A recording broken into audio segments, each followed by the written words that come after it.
Tomke. Kom zo even zitten. Kom. Klimmen. Klimmen. Sa?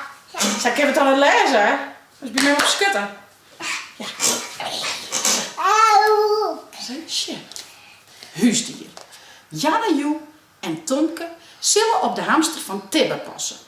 Tibbe is de grote boerjongen uit Havenstritten. Tibbe brengt de kooi met de hamster.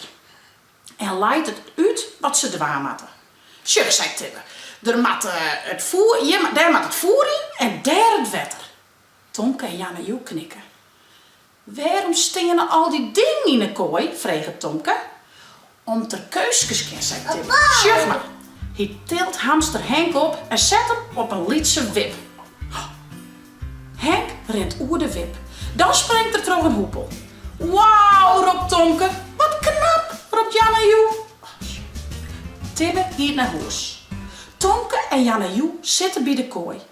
Ik wil ek een hamster, zegt Janne Joe. Ik, zei Tomke.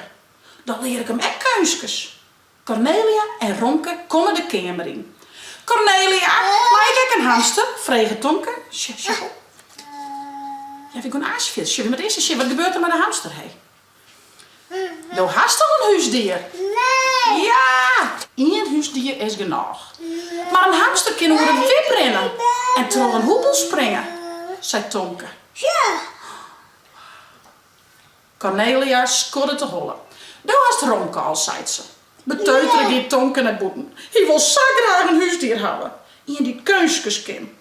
Janne Joe komt naast hem zitten. Dan jaren ze geblaf. Daar is Romke. Hij draaft door de wip. Hij springt door het stek.